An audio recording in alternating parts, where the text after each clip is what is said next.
You're listening to a 4x4 Radio Network podcast.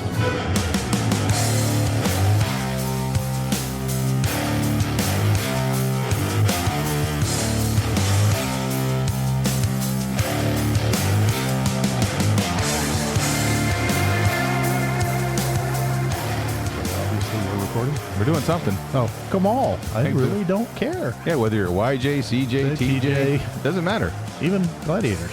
Hey, easy. Hey, guys, welcome to On the Trail with Kevin and Scott. I'm Kevin, the engineer, the guy who reads instructions, uses the right tool, and generally follows those instructions. And more on that later in the show. This one or the next one of the two.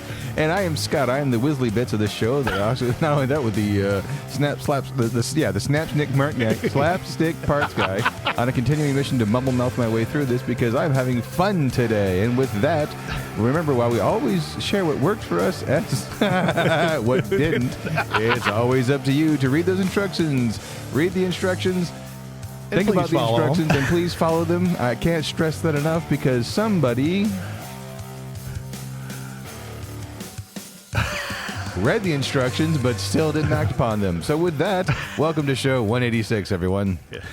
Post Jeep Beach extravaganza. Oh, yes.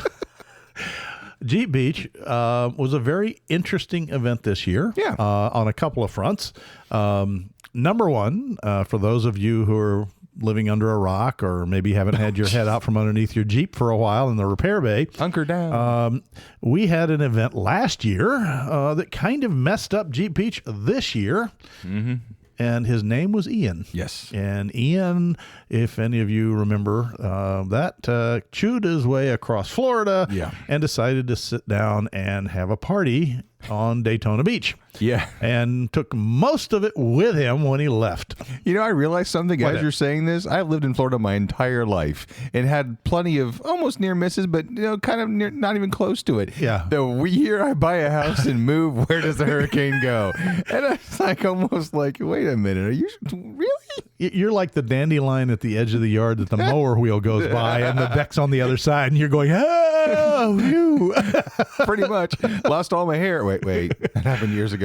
Yeah, that was, your yard and your trees lost quite a bit. One hay Kool-Aid in my fence. Moving on. Anyhow, thought we'd start off with number one. Despite Ian, Jeep Beach was a success this year. It was a lot of fun. There were a lot of vendors. They did reconfigure the infield a little bit, and there were some changes we will talk about to some of the beach of Jeep Beach events, necessitated by, again, Ian, and we'll discuss that in short. I was able to go with my lovely bride, and we spent Wednesday to Sunday, and Scott and Autumn popped in on Saturday since they are now local. Lucky folks. 20-minute drive. And so that was just this past weekend. And was a lot of fun. Got to meet a lot of people. It was, from an interaction point of view and vendors' point of view, it was really one of the top ones. Yeah. Did get to spend some time at the Jeep Chrysler booth area where they were showing off the 4xe in quantity, as well as some of their prototypes and concept vehicles and stuff like that. Magneto, which was really cool. And they didn't have his partner or nemesis, depending on your view, which is the 390 392 version, which I did find a little secret, guys. If you're out there and you see the 392 not prototype, I guess you'd call it one of their factory concept builds. Vehicles, factory builds. Take a look at the rear fender area on the back, the rear end, and you'll see the black Spy from Spy versus Spy. Yeah. And I'd love to know what weapon he's holding, because they only brought Magneto, who, of course, on the same location has the white Spy versus Spy, who's holding a lightning bolt for obvious reasons. So we're really curious what the 392 is holding, whether he's holding a Magnum or something else. Gas? Yeah, a gallon. That'll get you all the way in a up 392? to the stop sign. Yeah, 12 feet. But the idea is they both of the rigs have been set up and tuned to have comparable specifications in terms of horsepower, time exactly, all this kind of stuff. So yeah, pretty cool. So what was your thoughts on it? My thoughts were rather only going there for the racetrack on Saturday. It was actually kind of nice. Like I was able to get in and get out real quickly because I didn't pre-register this year. I know, bad Scott.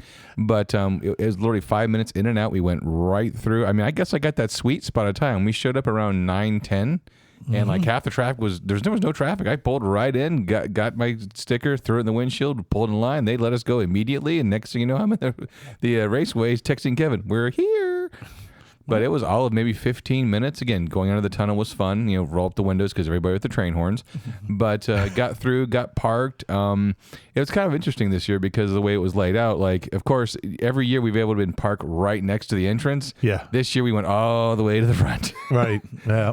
So, yeah, I had to walk all the way back. And halfway through, I forgot my phone. So I had to run all the way back and then come all the way back. And I met April and her husband, Jay. They follow the show really well, which is that was kind of nice. But I thought it was really well.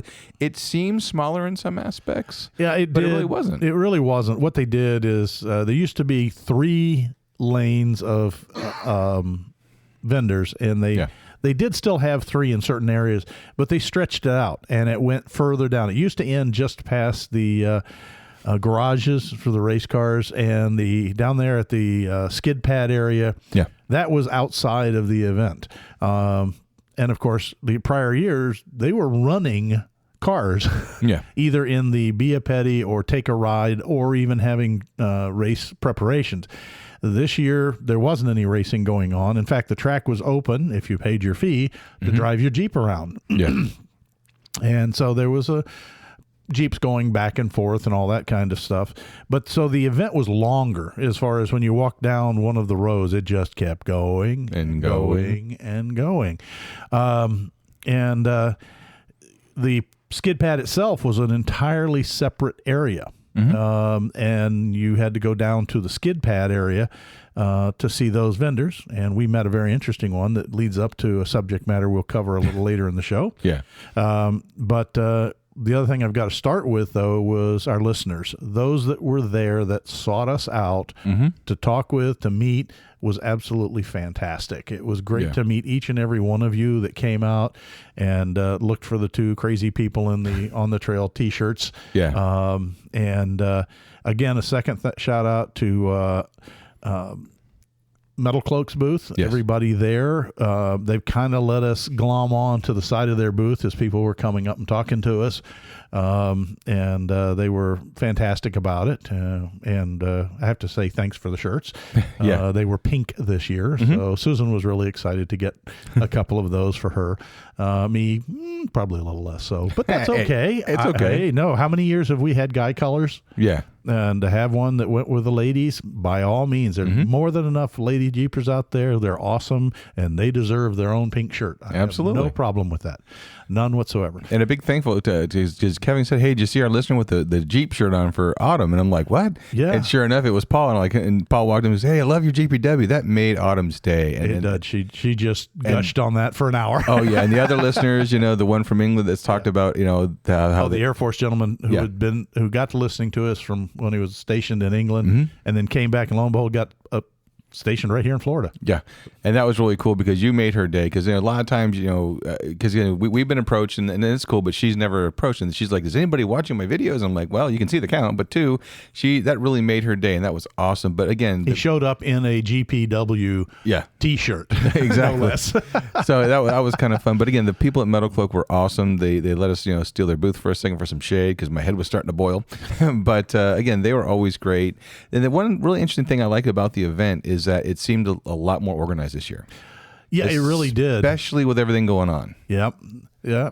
And so as far as it went, the event inside the track, I would say was on par.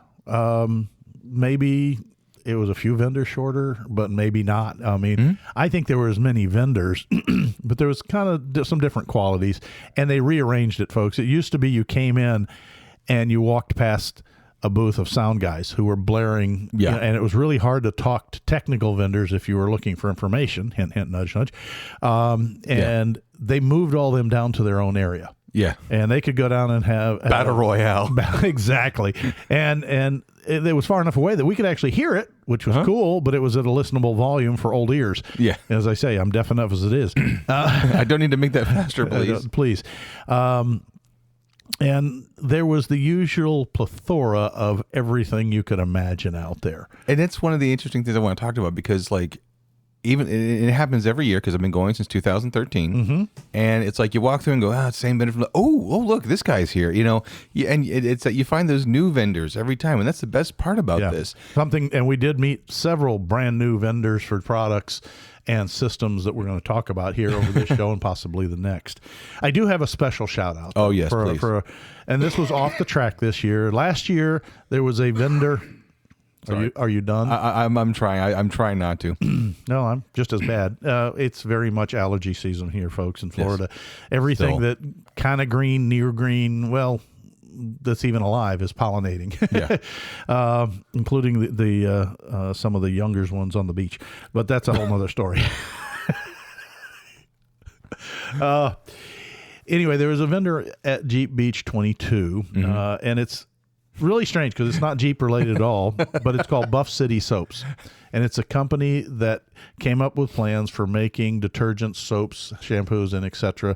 on 100% plant-based. Right.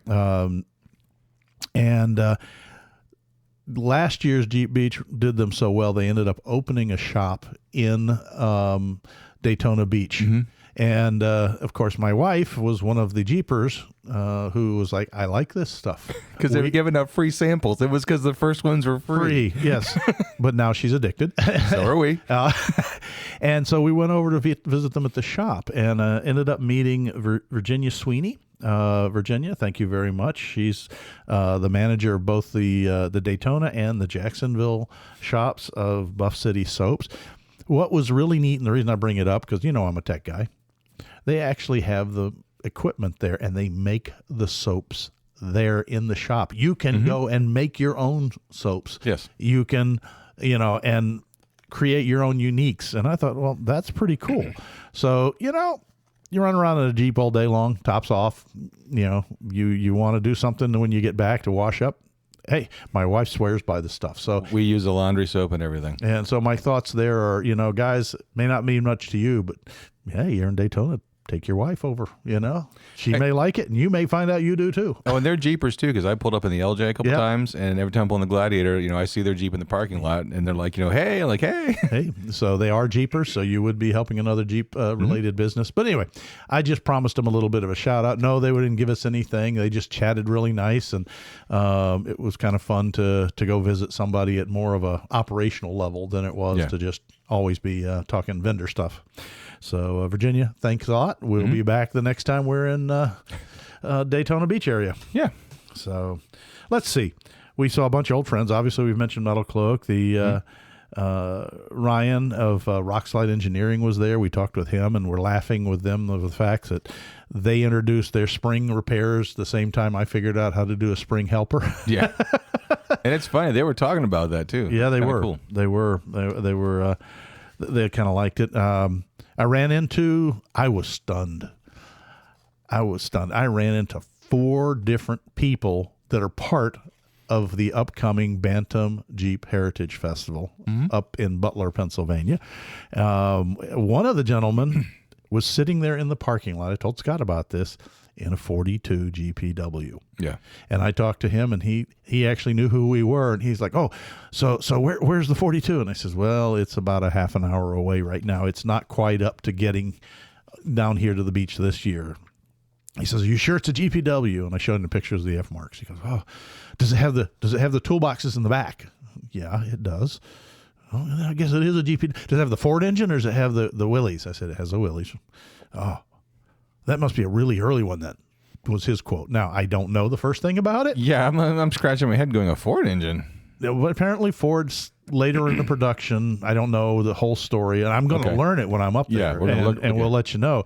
But the short suite was, well, right away to get Ford started, Willys had to ship a bunch of engines to him. Right. And then later, as the production increased and the two of them were battling each other, Willys, of course, took the Willys engines for his Jeeps, and whatever was left went to Ford. And Ford said, well, I can put my 4-cylinder in and go from there. So apparently there are some, and I have not documented this one or proven it, guys, but we'll find out. We're in the research stage. We'll do on the research stage that there were some that came out, but they are later variants, and perhaps even after the F stamp was forbid, but it was just really wild to run into somebody out there driving around in it. And of course he immediately said, stop by the shop when I get there. He's in the historical building with the wall of Jeep grills year by year by year.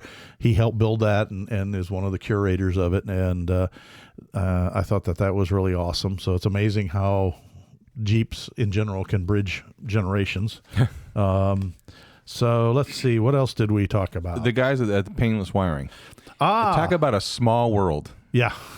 That really floored me when we started talking with them, and turns out we knew people the same way, and he remembered you. Yeah.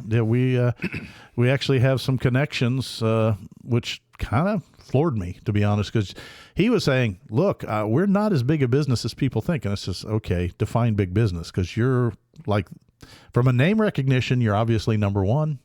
From advertising, you're pushing numbers. You and American Auto Wire are the two big dogs that comes up in every search engine and when you talk to people. But no, it was pretty. I was actually over there asking them if they sold wire as opposed to full systems, and they do. That you kind of have to call and ask them. They don't sell marked wire. The wire printer is a separate system that they don't do batch runs. He says, but they're almost nonstop producing. Okay, we're going to run Fords for the next month, and then we're going to run Chevys for the next month, and we're going to run and they build and pre-rack up systems that way.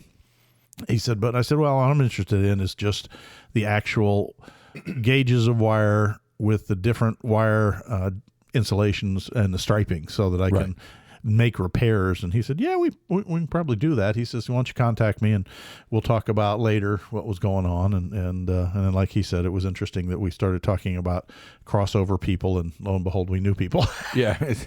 Especially when they're talking about, how you went to Texas that one time. We talked many shows ago. It's like, hey. Baba Black Jeep is a group I belong to that now is in hiatus, to be honest with you. So, but it's a Facebook page, not unlike Tampa Jeep Crew and a bunch of the other ones. And John Kirshner was the originator and manager of it. And it's gotten very, very hectic for John. And so John has decided to put it into hiatus for the time being, and kind of recover some of his own life. And I can understand that. Oh, yeah. But we actually knew him. In fact, the gentleman who was there for Painless was working for someone else at the time that I was there, and went to a Jeep event.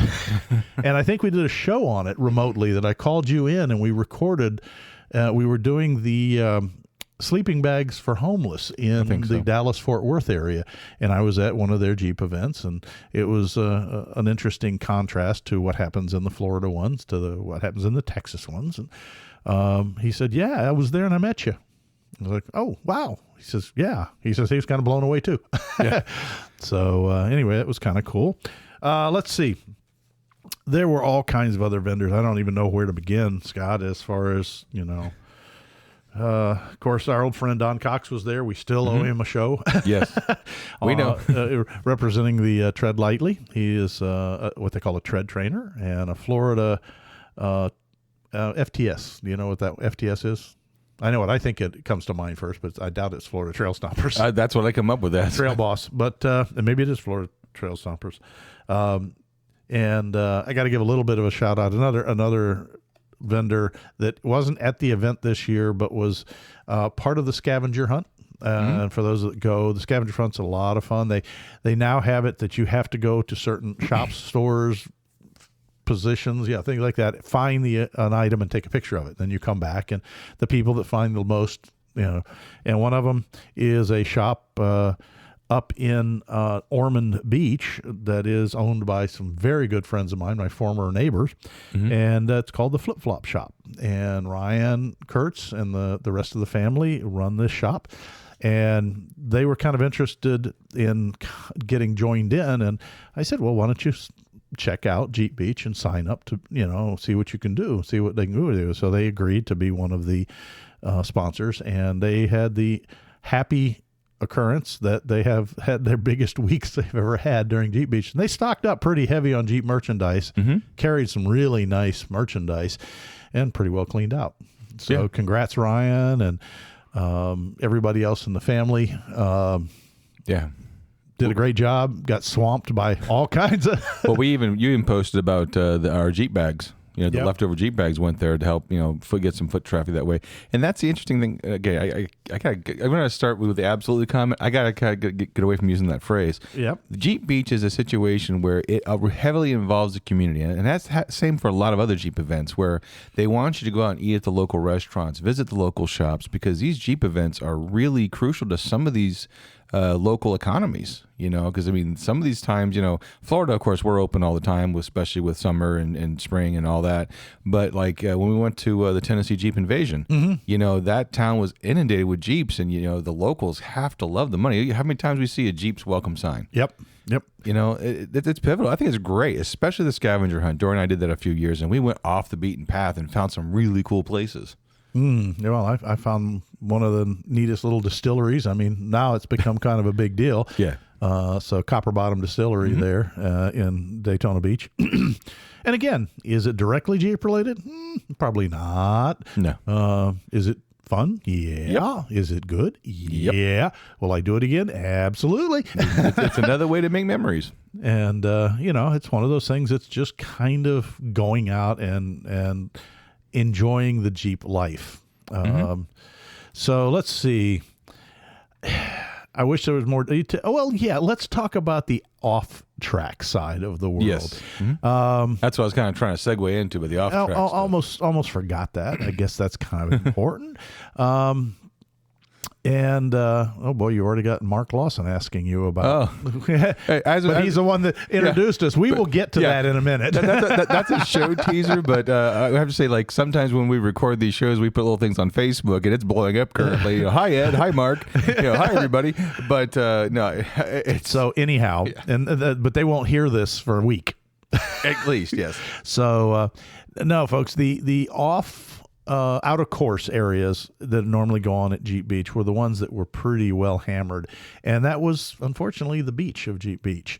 Ian came in, and because, well, I won't get into the hydraulics and hydrology, excuse me.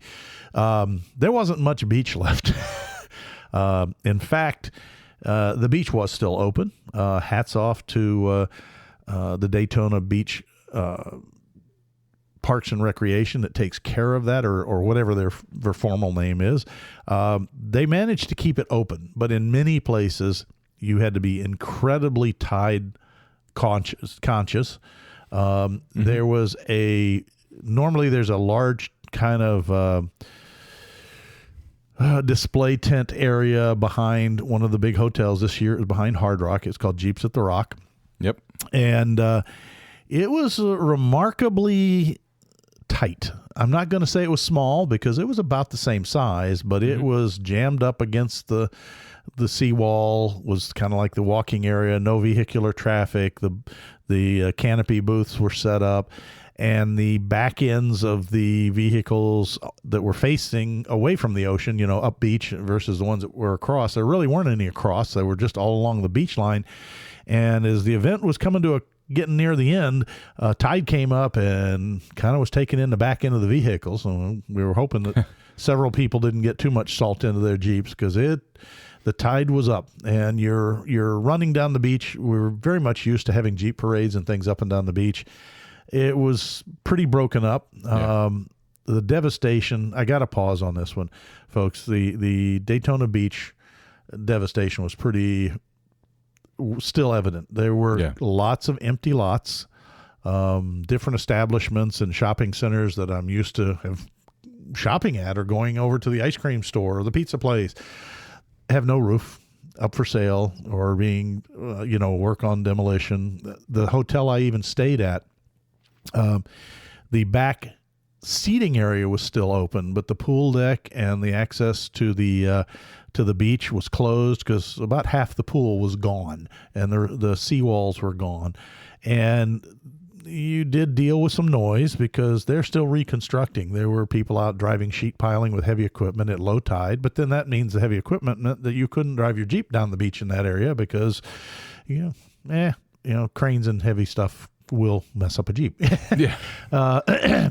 So they are still recovering, and I'm hoping that Congress will work through their Civil Works funding and maybe do another beach nourishment to restore it. That comes back from my old history when the agency I used to work for did that. But I have not heard anything. I was told by the Daytona Beach authorities that the request for aid has been put in. But as far as getting Congress's approval and funding to mobilize the Army Corps of Engineers Civil Works Group and the dredges, I have no idea what the status on that is. So it was still a beach. You could still go down there. You might have to go to a different entrance. About half of the beach access roads were closed due to the fact that there was no road after you got past the gate. Yeah, there wasn't much beach either. Yeah. So there's still some challenges to be had. Did that disrupt Jeep Beach at all? No. Right. No, we're Jeepers. We hang in there. Yeah. And I probably think there's a few more Jeeps that have a little more rust on them than they should, including mine. I was going to say two things. One, your step story, and two, because I know everyone's like, well, Scott, you live near there. The Hilton that had the amphitheater and that grassy area, and that little shopping center, the pizza and all that. Is that still there? Or is that gone? It's no longer a Hilton. I mean, it's still there. I think so. But no, I never. Well, that was part of the beach that was closed. Oh, okay. So the amphitheater, and what he's talking about is the amphitheater at the northern end where the racetrack used to be. And that used to be where they had concerts back when they would race on the beach, or not when racing on the beach. Right. I don't know how far the damage was up that way. We couldn't drive up that way. And to be honest, we didn't get the opportunity because of the storms that came in. There was some storms while we were there, and rain and thunder, and the surf came up, and they closed all the beach accesses. So even though it was technically supposed to be open, it was closed because when surf comes rolling in and you look out back, and well, that's where the pool was at my hotel, and there's waves crashing there. Yeah. And it's like, okay. Yeah. On the other hand, as an engineer, I look at it and go, that's why it's called a barrier island. It's not really, we habitate on it, but it's really not a stable piece of land. Yeah. So you do the old Bugs Bunny thing, you look out the window and see the waves crashing, you go, mother. Yeah, pretty much. But the tenacity and resilience of those that live there and work there was pretty inspiring. So, they were determined they were going to stay open. They were determined they're going to have business as usual, and they would do everything they could. The folks at the Delta Hotel, where we stayed, were extremely nice. I have to be a little self-centered there and say, you know what? There weren't people out sitting on the beach behind our hotel room with their stereo systems cranked up to 11. And so we actually had a peaceful night's sleep. They weren't up there with their stereo systems cranked to 11 and the same count of alcoholic beverages. At least. But anyhow, Jeep Beach was a little different, obviously. Yeah. Do I regret growing and spending the money? No, it was fantastic. It was absolutely fantastic. So let's get back over. I think. Do you want to hit your special vendor? Well, let's talk do about what you put on the. Let's tippy tire into the garage because not only I think with that, but I'll also talk about your little repair you did. Oh, okay. Yeah. So we will be right back after this message because we're not a commercial.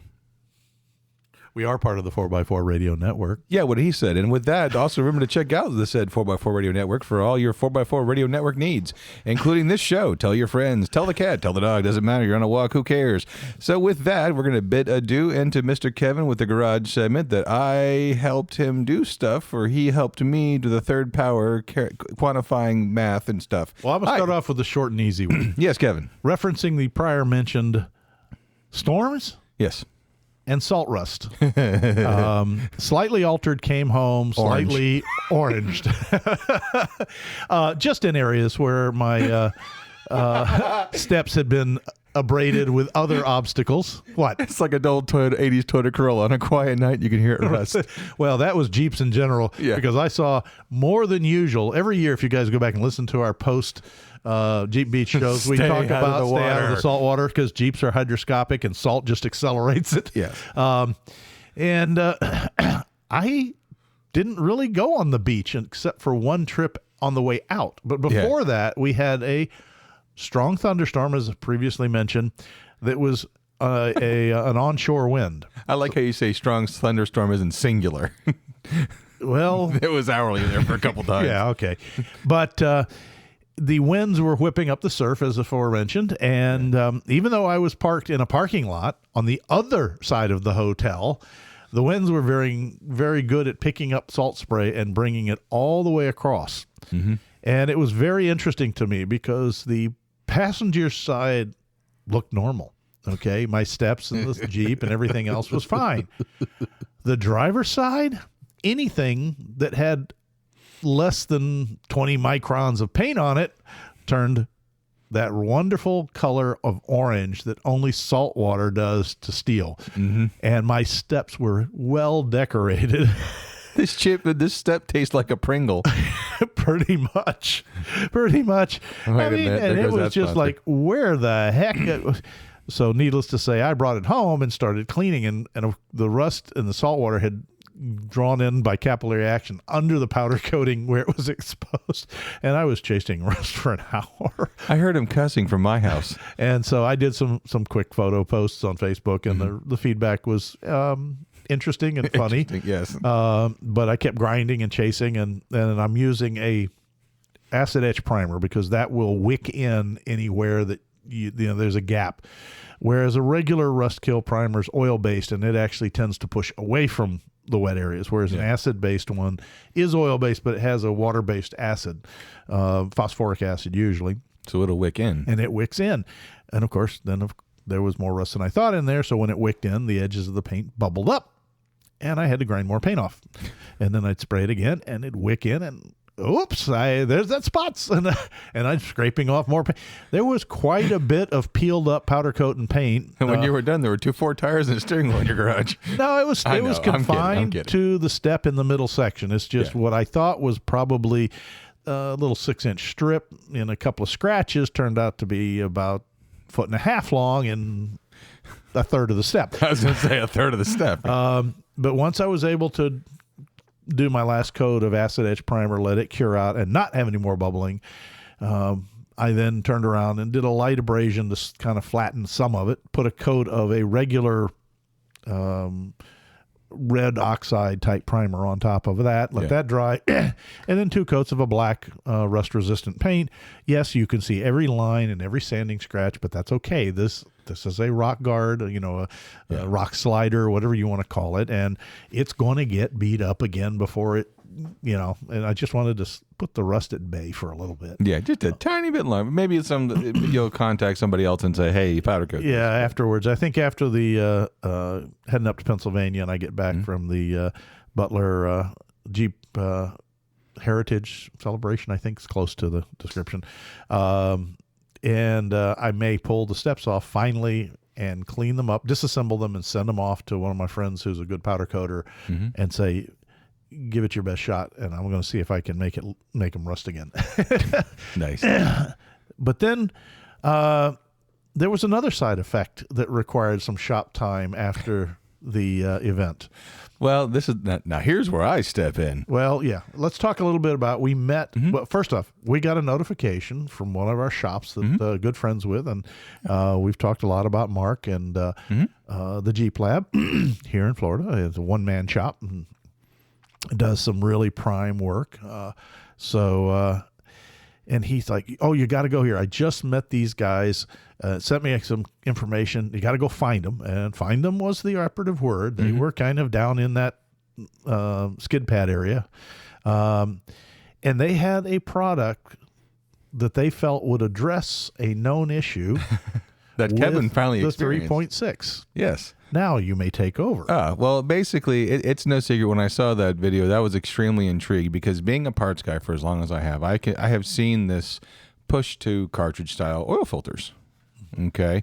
And now all of a sudden, on this note, since I've really been thinking about this, I've actually researched, and yesterday working on the back shop counter, you know what actually the manufacturer I work for with the flapping penguin? Yeah. They've gone back to the canister style oil filters. Yep. That's an interesting thing that I kind of, once you get into this information, you kind of think about. So anyways, so while we were there, the company is called Baxter Performance. And if you've been on any kind of website or any kind of social media, you have seen their videos. Mm-hmm. And it's very interesting because what they have done, and it doesn't stop just with a Jeep. They have multiple different product lines like Toyota, Subaru, you name it. They're in the game, and they're pretty well established. So what they came up with was a adapter to allow for a spin-on oil filter rather than the cartridge style. And a lot of people are like, well, why would you want to do that? Yeah, this is the secret, because anybody could come up with an adapter.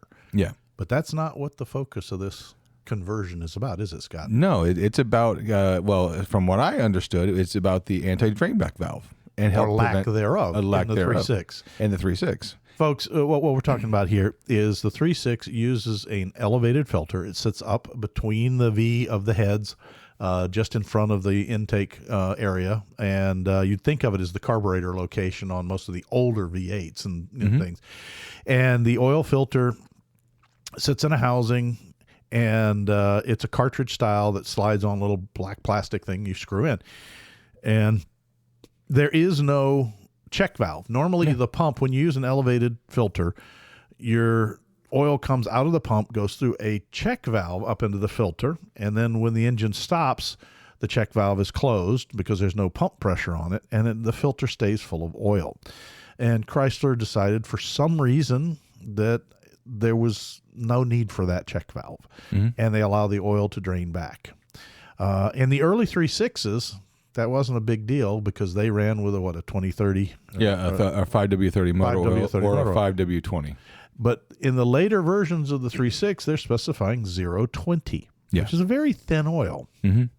And so you have a drain back. And there's a problem with a lot of the 3.6s of abnormal cam and follower wear, causing a clattering valves and other top-end problems. Sounds like a bag of rocks is in there. And I guess the guys at Baxter decided, you know what?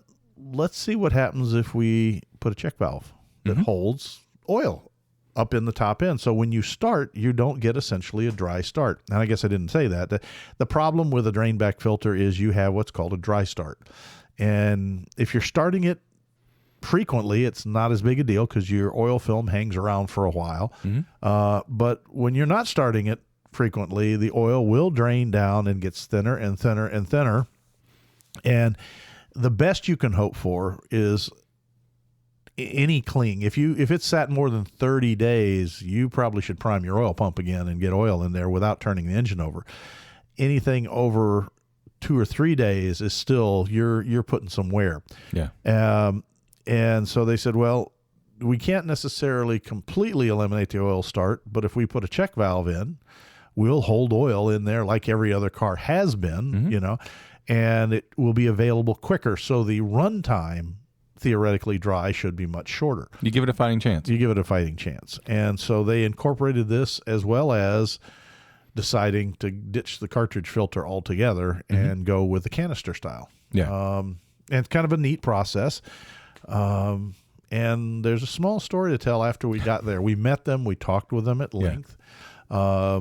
We are going to have them on the show. They agreed to do that because they think it would be kind of a neat thing.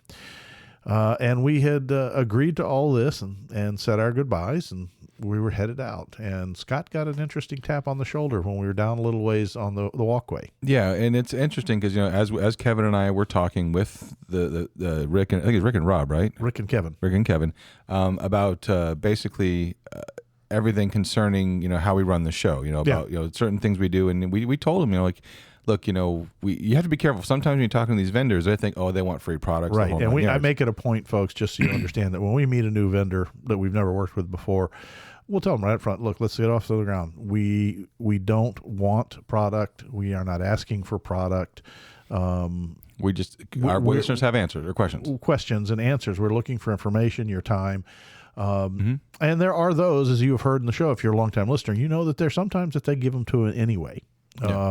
But if they do, we make sure that they understand that if you provide something to us, it's at your risk. Yeah. We may or may not test it. And if we do, that's fine. But if we do, we're going to report exactly what we experienced. And in this case, that last thing happened. Yeah, and we just stepped away. We were about maybe 3 or 4 booths away, right? And we were looking at another rusty Technish Jeep, and I get a tap on the shoulder, and I turn around, and it was Rick standing there with a white box in his hand, and I looked at him, and I'm like, what's up? He's like, hey, before you have us on the show, we want you to have real world experience. We believe in our product this much, and he hands it to me, and I said, man, I can't accept that. I would like to purchase one, but I just don't have the funds at the moment. But, thank you. And he goes, no, please, Scott. This way your listeners can get a real world experience and know exactly what you're getting. And I said, well, we're going to be honest with the review. He said, that's fine. We believe in our product this much here. And I was floored. Yeah, I really it was very, very nice. And you know what? We took him up on the offer. Yes. And that's what we're going to talk about right now in the shop is the fact that, and I want you, the listener, to know, yes, this was given to us, or it was given to Scott, but that doesn't matter. This would be the same as if we bought it. And so what we did here is, and Scott will release a little video on this. It may be up before this show. It may be up after the show. It depends on his time. Yeah, he's working for a living now. He's not retired like some of us old farts. Well, so we went through and followed their instructions, and we saw how it worked. We saw how it didn't work. We also set up some conditions around things. And so let's go ahead and start off right now with the preamble. We checked the oil level. Scott's engine was completely full, and you'll understand why we did that. A relatively recent oil change. How long ago would you say? Less than 400 miles. 400 miles ago. So the oil was nice and clean. And then we kind of sat down with the instructions. We read through them, just as like we ask all of you guys to. Read each thing twice, talked it over. Scott did 99% of the work. Yeah. Okay. There were a few things that he asked me to do because of calibrated hand feel kind of thing. A steady hand was needed, not a darn the torpedoes full speed ahead. And we're going to share with you the whole process here. And it was pretty straightforward. You remove the old filter, which is, again, this isn't going to be a step-by-step on the show, but the point is, though, you remove the filter and you take it out. And the interesting thing is Kevin's like, okay, get the rags ready because they're oil. I'm like, I've done several oil changes. I'm like, there's no oil in this container. Like, I didn't know because my wife's Mercedes has a very, very similar filter system. And it has an anti-drain back in it. And when you open it, though, you get it to a certain point, you can actually feel the O-ring move past it, but the upper O-ring still seals the chamber, but the lower one, and you feel it drain down. You just pause for a minute there, and then you unscrew it. And you still have a drippy mess. Yours was so drained out, there was no drippy mess. No, it was just boop, boop, boop, pulled it right out, and you're like, whoa. I'm like, yeah, it wasn't joking. No, I wasn't joking. So go ahead. I was saying, and then, you dry fit it. We read the instructions and did it. And, it can get kind of scary. It is. It's an assembly that screws in place of the plastic housing and filter cartridge holder unit, which, is a little spear-shaped thing that the cartridge slides over and then screws down into the hole, and it's sealed by O-rings. Yeah. And it's a chunk of aluminum. It's stout. It's made in the USA, too. And you screw it in without the O-rings on, other than what they call the facing O-ring. And that's just because that's seated, they factory seat that. So you put a little, we chose it. The instructions talk about lube, and yes, it's going to live in oil, but when you seat an O-ring, you want to lube the O-ring. And I like using a rubber compatible one. I mean, engine oil, it's obviously got to be compatible with it, but it doesn't have the cling that you're fighting with an O-ring. So I use either Silglide, Super Lube, one of those that won't hurt the engine oil itself. Yeah. And I'm not leaving clumps of it around there. So we lube the thing, but you screw it down in. It's got 2 ports, and this is a neat trick that they thought of on this thing. When you have a filter housing that's on top of an engine with a backflow valve, it holds oil under pressure. Yeah, well, not a whole lot of pressure because eventually it does get out the lifters and things like that. But when you go to change it, it's full of oil. So it's going everywhere. Okay. And it's not easy to clean. You saw how much room I had to work with. Yeah. So you ain't stuffing a rag down there. So anyway, they came up with an answer to that too. And that was they give you a air port, as in a Schrader valve on the side of this unit. Yeah. And they tell you, put 30 PSI to an air chuck and press the valve. And it blows the oil. It's enough to open the backflow valve.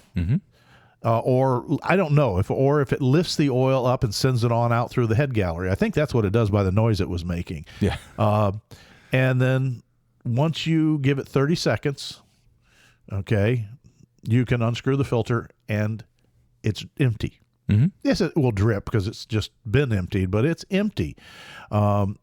And it's got 2 holes for that because they're due to variations in machining and manufacturing, both of the block, the oil coolers, and that stuff. Yeah. You want to have that Schrade valve where you can get to it. Yeah. So they give you 2 holes 180 degrees apart and a unique locking system that you screw this thing down into the hole till it bottoms out. And then you look for the holes and you back up to 180 degrees. You shouldn't have to go that far because there's 2 holes opposite each other, which are 180 degrees apart. Exactly. And you see which one the Schrader should be screwed into. They give it to you, plus a 90 if it helps you to fit your particular model with your particular options. Yeah. And then they give you a plug that you plug off the unused hole on the other side. So you put it in, kind of dry fit it, figure out where you want your Schrader valve, unscrew it, marking the port you want to plug. Right. Plug the part, then put the O-rings on, lube them up. Excuse me. And then reinstall and seat it. Yeah. And then come back and, in theory, spin the filter on and... Well, you're supposed to do another step, but we'll get to that in a minute. Well, no. We're going to do this as we did. Okay. Spun the filter on. Yep. Check the oil level. Everything looks good. Yep. Then we went ahead and I watched the start. I said, Kevin, you look for puddles. He said, okay, gotcha, thumbs up. And we started up and no puddles. Things are good. Yeah, but it also sounded like a normal Gladiator start, which having your hood under, you get a clatter that as soon as oil pressure comes up, it goes away. But, it's noisy. It can be distressing first time you hear it. So then we shut it off and let it sit until we could go and check the oil level. And lo and behold, we were down a half a quart. Yep. And I had brought the half a quart. Which you should figure out, even though the instructions didn't exactly say this, but obviously if I'm storing a half a quart up in the filter and the housing assembly, it's not going to show up in the pan measurement. Yeah. And it's going to live up there. So you need to top off that lower level back up to full, so if you were a 6-quart engine before, you're now 6.5 quart. Yeah. Because you're not going to overflood the rings because there'll always be that oil trapped in that upper gallery. So that's the important thing to remember. So after we let it sit for a bit, it's like, let's try it again. And what you said, oil pressure needle came up almost immediately. Almost immediately. Usually it would be there was like no clatter. No clatter. And it usually takes like a 1 Mississippi for the oil pressure to even register. Right. This time it was instant. I'm like, okay, cool. Sounds good. I don't hear the box of rocks anymore. Again, that wasn't a full cold start, but when we're done recording, hopefully we'll hear how we'll do it sounds. again. But we'll also follow up in the next show with you about what we see so far. Yeah. Now, there was an interesting foobar. Okay, well, yeah, and this is the interesting part. We get everything packed up. We're wiping off. We're staging all the stuff to take a video, and we take our video, and everything looks good. And I looked down and said, hey, you tightened the set screw, right? And I'm going, no, you did the install. I'm like, no, I didn't. I thought you did it because that one thing he helped me with. And he was like, no. One thing I helped you with was the clearance issue, which we'll get to in a second. Yeah, so we forgot to call it that. But anyways, and so we got to do a real world test. So we needed to take the filter back off because the locking screw that prevents the housing from unscrewing. Now, I don't think it could because of the Schrader valve, but still, it'd be distressing if that thing started moving. Yes. The lock screw that locks the aluminum assembly in where the filter used to go is inside the housing, in the oil bath. And it's not a big deal. And normally you just put a 5 30 seconds Allen key, tighten it snug, and you're done. Yeah. Well, we had to get back in there. So I said, well, this is as good as doing an oil change. Let's see how easy it is. And I said, well, just hopefully the housing doesn't follow you up. Yeah. It didn't. It stayed put just fine. The filter came off. It wasn't any. In fact, I'll be honest. I think it was less messy than when you took the cartridge out and reached in there, snugged down the lock screw till it was good and snug, so that the housing, and then put it all back together again.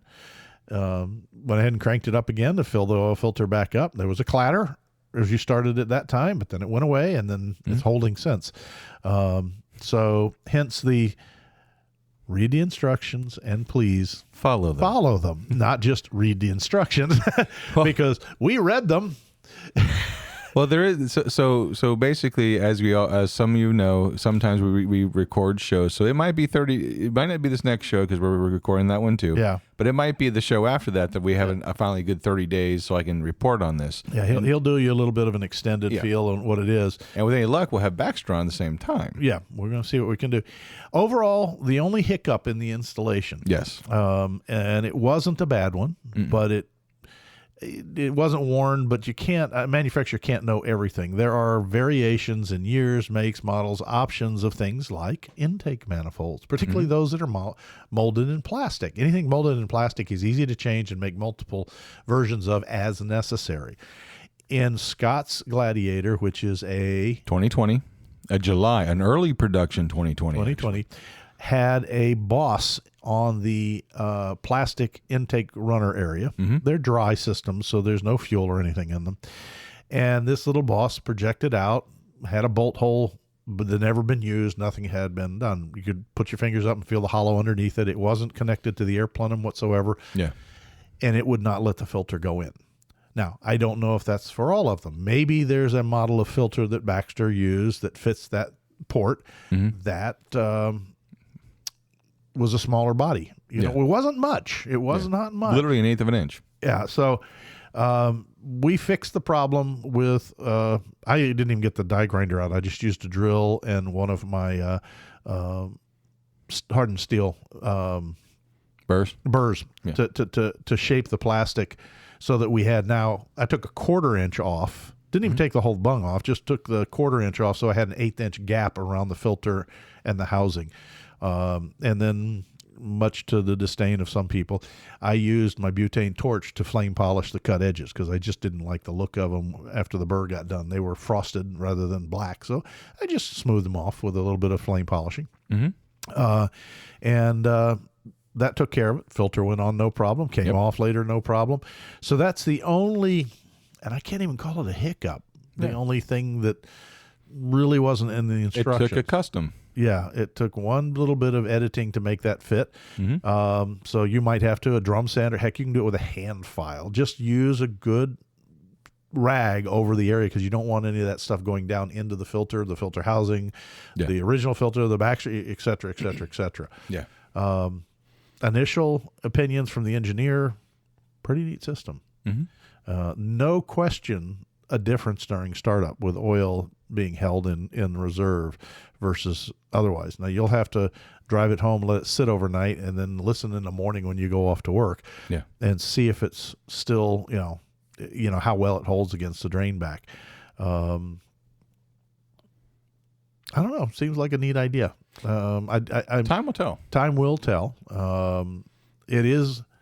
I will say one thing about a cartridge filter that's head down, right there up front. No excuses on changing your oil and to change the filter. You don't need any tools. You just reach your hand out and grab it and you twist. Well, I will say this. I'm very excited for this because when I first saw Mark Lawson's video, I was very interested in this. And it, again, I just like the spin-on filters because, again, those plastic housings sometimes get kind of finicky. Yeah, they do. So I'm very interested to see this. I like the design. It's beefy. It's heavy. It's not like a chintzy piece of aluminum. It is solid. So, like I said, we're going to go ahead and see what happens with the performance. Again, we want them on the show to talk. We're going to do a little bit of a long-term product run-in, see if it helps. The only thing I could wish in hindsight is I'd love to have a new 3.6 motor and mic'd out to know what my tolerances were and then check it for wear But the right way to do it would be to have two of them and run two of them next to each other, so to speak, and one with and one without on a start-stop cycle. Because you know that you already have wear. You've already filed that with Chrysler, and that they just like, go ahead and burn it up, until it dies. You may have now negated that if it doesn't burn up and die and get any worse because it's now getting oil. That's why we kept the old parts, because you can put it back to, and that is the nice thing about this system. You can put it back to factory. Yeah, you make nothing other than the fact that I had to clearance that. And you plastic polished it. Yeah. So again, I look forward to having them on the show. I look forward, and so far, first initial, I'm very impressed. Yeah. But I did want to cover, if it's okay with you, I go into the CTI ramp. Thanks. Yes. So this is, I guess, a tales from Scott's side, and I get this a lot. A lot of people want to know if I was okay. I get this question asked a lot because of everything going on, especially Jeep Beach also being the 1 year of my mom passing. And it was... And let's back up, Scott. You're assuming that everybody listening knows the history. Yeah, I was getting ready to go into is in late 2021, I lost my wife. And, it was one in a series of tragedies. But, I've learned to live with them. I've learned to accept them and, process them in my own way, in my own due time. And again, I love our listener base because, again, they always ask, hey, how you doing? Everything okay? And I really appreciate that. I really appreciate, everyone, basically caring. That's all I'm going to say is, it's very interesting. But, so the Jeep Beach is always very important to us because, Dory loved Jeep Beach. That was one of her favorite. She found it and we went there for the first time in 2013. Mm-hmm. And it was her favorite, one of her favorite events, next to Jasper. And so it was very interesting because, again, we always took her Jeep because, it was the rolling sofa, the rolling living room. As opposed to... at the time I had the YJ. Oh, yeah, rattle bang bang. Yeah. Almost like that Disney movie, but the other way. Yeah. And then I had the Charger for the daily driver for a while, and then I got the LJ. But again, the LJ is kind of fun for like small little events, but, she really wanted to drive her Jeep. She wheeled her Jeep. That was her Jeep, and same thing with the Gladiator. The Gladiator started out as her project, and I kind of built the Gladiator as a head nod to her because she wanted a metal cloak lift, and she wanted to beat the 740 score. Yep. She that was a target she wanted to hit, and she was excited to try to do that, and that's what we had a dream of. And we went in 2021 to Jeep Beach, got her winch, and again we were starting the build. And like I said, unfortunately, she passed September 21st of 2021. Right. So we went to Jeep Beach, and again, my mom passed. So this year was the first year of, me and Autumn. Oh, actually, the second year of Autumn and myself. Right. And so, Autumn wasn't feeling well, so I took her home early in the day. And on the way back, I texted Kevin saying, hey, I'm going back to the racetrack. Hope to see you there. He's like, yep, I'll meet you there. Blah, blah, blah. We'll catch up. Well, I really wanted to get on the CTI ramp. That's the whole reason why I paid my money to be part of this event. Because I wanted to see that. I wanted to see the score. I wanted to see what she did. And I know some people out there saying, well, the CTI is not, it doesn't matter, guys. I like enjoying it. It's fun. It's a really cool photo op. Yep. To be honest with you, it's a really cool photo op. And so as I pull into the ramp, and this is another thing when Kevin and I talked about how much more organized the event was, I saw this very long line. I'm like, great, I'm going to be in this line for an hour. It's getting more towards the afternoon. And much to my surprise, 15, 20 minutes, I was at the staging area. And this is where things are going to get a little personal, guys. And I do apologize, I guess you could say a trauma alert. But I pull up to the staging area. There was, I can't even remember if someone was behind me, but I was the first in line. And, Corey and Jesse were there. Of course, they run the CTI trailer. And Corey's like, he walks up to him, hey, how you doing, Scott? We're going to test it finally? I said, absolutely, sir. So he goes, okay, cool. He hands me the clipboard, and I get the clipboard, and my mind just locks. Mm-hmm. I can't. Who am I? What am I doing here? Not for a brief You moment. spent so long struggling to the goal. When you reached the goal, I locked, and I started trembling. And Corey's like, "Are you okay?" I said, "No." And I was trembling, holding this clipboard. I've given my email address out 1,000 times. I couldn't write it. And he's like, are you okay, Scott? I said, and I blurted out, not even thinking, Dory always drove onto the CTI trailer. Mm-hmm. And he's like, well, we'll get you through this, man. We got you. Don't worry. You can do this, Scott. I'm like, okay. So I stopped, and then I for a brief moment, Kevin, I forgot how to put the Jeep in 4-low. That can happen. That can tell you to the level of trauma I was going through in my own mind. And I stopped for a second. I'm like, okay, I can do this. And I breathed, and I filled out everything. I said, sorry for the messy handwriting. He goes, you're fine, Scott. We know who you are.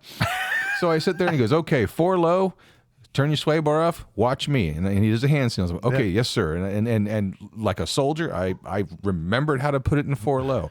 Sway bar off. I went side to side a couple times just to hear. I heard that clunk noise. Okay, he's guiding me on, and I'm going up there, and I'm like, okay, I can do this. And I crawl up onto the CTI ramp, and I get up there, and at this point, I'm nearly in tears. And I put the Jeep, and he goes, okay, put it in park and leave it running. And I get down. He's like, you can do this, Scott. And Jesse's like, you okay, Scott? And I said, yeah, I'm okay. I can do this.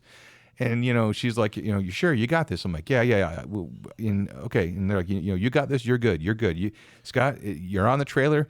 It looks good. We're going to be there, buddy. Like, okay. So he does the CTI trailer, and I'm sitting there, and it's a blur. Yep. And Jesse's talking to me, and she's like, how you doing? I'm like, I'm doing good. She's like, okay, wow, this thing's flexing really nice, And of course, I have the alignment bracket, so that front arm just droops way down. I'm like, oh, that's sexy. So I start taking pictures, because again, I'm on autopilot now. Yeah. And it is a blur. I'm taking pictures, and I get done, and he says, man, you did good. You did an 840, and I just nearly fell apart. She beat her score. And as I'm sitting there looking at this Jeep, taking, of course, pictures that are now on my Facebook page, Jesse and Corey give me a big old hug. And they said, you did it. I said, yes, sir, I did. And they're like, hold up the sticker. So I hold up the sticker, and they took a picture of me, and I took a picture of both of them. And it's true what they say. Because while I'm on some of these pages, they talk about, other people who are going through the same thing as me. Yeah. It may not be as vocal about it, but they don't have the ability to reach people like I do. One lady just purchased a Jeep that her and her husband always wanted, and her husband recently passed, and she bought herself an orange Jeep. And she's like, what do I do? And the first things out of my mouth without even thinking, Jeep is the only vehicle that comes standard with friends. Yep. I said, get out there, put yourself out there, learn to drive that Jeep. You're going to find yourself part of a really great community. That day, and I can tell you right now, I know in my heart, doesn't matter if I wore an on-the-trail shirt, metal cloak shirt, or whatever shirt, Jesse, Corey, and anybody else standing there would feel the same way. Yep. Doesn't matter. We're all a community. We don't leave anybody behind. We're there for each other. And that warmed my heart so much. I had to put a post on the Metal Cloak Owners Club explaining that because, again, at the end of the day, we all talk about which lift to do this and what part to put on and, Amazon versus whatever. It doesn't matter. At the end of the day, we are a community of people who care. And I felt that love. I felt that love so much that day. And I got to say on this radio or this podcast, radio show, whatever you want to say, thank you to everyone out there with the well-wishing and everything that while I am here and I'm doing what I am, I want everyone to know that everyone around someone, you may know someone struggling, reach out like you did for me. Don't give up on them because every day you don't know when someone's close to falling apart. And just be kind, be cool. Doesn't matter. As everyone talks about the duck thing, I remember how happy my wife was when she got her first duck in the parking lot of Walmart on Daytona Beach, April 2021. So she left this world getting one of her ducks, and I still have that duck. Yeah. So I will always say continue to bring the smiles and joys and make memories, whether it be off-roading, and we all know TJ's the best, or a JK or a JL or a Gladiator or a CJ. If you're out there I'm going to argue with you on that, the GPW. Cough, she's got the OG Jeep. She doesn't matter at that moment. This is my story. She can tell hers. I'm kidding. I'm going to be in trouble for that. Everyone's going to be like, Scott, she has the OG Jeep. Shut up. Danger, Will Robinson. Danger. But again, just remember those things I said. Thank you to everybody. And again, this is the Jeep that comes factory with family. Enjoy that ride. Enjoy that trail ride. Make those friends. Help each other. Mm-hmm. And with that, Kevin, I think we've ended this show. I think we have. And with that, remember, it's always time to log hub, put the Jeep in 4-low, and hit the trail. But also remember to take nothing but pictures, memories, and your trash when you leave the trail. Because, like always, we want to keep these trails open for our kids, our kids' kids, our grandkids, every kid, their kids, everybody. And some other words I'm using with kids. No. So with that, Kevin, Anything else?